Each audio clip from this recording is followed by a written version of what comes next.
Doctor Babasaheb Ambedkar यांच्याबद्दल सध्या social मीडियावर ज्या पद्धतीनं लिहिलं जातंय, बोललं जातंय, अपमानित केलं जातंय, याच्याबद्दल माझं स्वतःचं असं मत आहे की जर हे मातंग समाजाच्या तरुणांकडून होत असेल तर ही माझी नैतिक जबाबदारी आहे की मातंग समाजाच्या शेवटच्या व्यक्तीपर्यंत बाबासाहेब पोहोचवण्यामध्ये मी कुठंतरी कमी पडत आहे, माझ्यासारखा कार्यकर्ता कुठंतरी कमी पडत आहे, जो बाबासाहेबांचा विचार, बाबासाहेबांच्या चळवळी मातंग समाजाच्या शेवटच्या माणसापर्यंत पोहोचवण्यात कमी पडत असल्यामुळे अशा पद्धतीनं बाबासाहेबावर अपमानित करण्याचा प्रयत्न होताना दिसत आहे.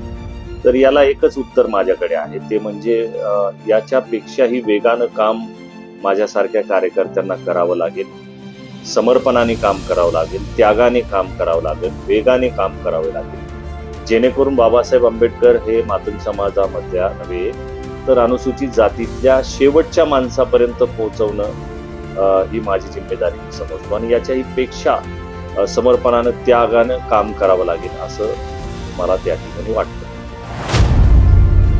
त्याच पद्धतीनं साहित्य सम्राट अण्णाभाऊ साठे, वस्ताद लहुजी साळवे यांच्यावरही मोठ्या प्रमाणामध्ये अपमानास्पद लिहिलं जात आहे, बोललं जात आहे. याच्याबद्दल माझं असं मत आहे की ज्या संघटना, ज्या पक्षाचे कार्यकर्ते अशा पद्धतीनं अण्णाभाऊ साठेंवर, लहुजी साळवेंवर अपमानास्पद बोलत आहेत, त्या पक्षाच्या नेत्यांनी, कार्यकर्त्यांनी त्यांना समज देणं गरजेचं आहे.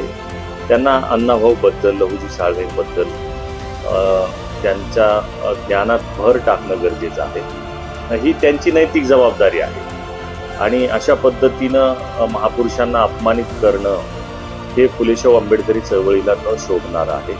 त्याच्यामुळं ज्या नेतृत्वांच्या कार्यकर्त्यांनी अशा पद्धतीनं बोललेलं आहे त्यांची ही नैतिक जबाबदारी बनते की आपापल्या कार्यकर्त्यांना आपण आवर घातला पाहिजे आणि त्यांना महापुरुषांचा आपण सन्मान ठेवला पाहिजे असं वक्तव्य त्यांनी समजावून सांगणं गरजेचं आहे. राहिला प्रश्न माझा आंबेडकरवादी असण्याचा किंवा नसण्याचा.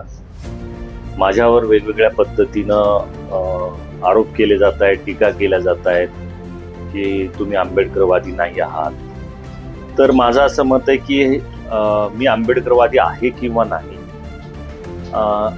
याला काळच उत्तर देईल. काळ ठरवेल आणि वेळ ठरवेल की मी आंबेडकरवादी आहे किंवा नाही. माझ्या पार्टीने किंवा मी जो निर्णय वर्गीकरणाच्या बाबतीमध्ये घेतलेला आहे तो काही सेपरेटिस्ट दृष्टिकोनातून, त्या विचारातून घेतलेला नाही. हा सामाजिक न्यायाचा मुद्दा आहे आणि या मुद्द्याला घेऊन पक्ष आणि नेतृत्वाने जे ठरवलेलं आहे त्या पद्धतीनं आम्ही काम करत आहोत आणि वर्गीकरणाच्या सोबतच सामाजिक न्याय प्रस्थापित व्हावा याच्यासाठी आमच्या डेमोक्रॅटिक पार्टीच्या विविध परिषदामधून बाबासाहेब आंबेडकरांबद्दल ज्या पद्धतीनं बोललं जाते त्याच्यावरही आम्ही वारंवार उत्तरे दिलेली आहेत आणि त्याचा निषेधही केलेला आहे.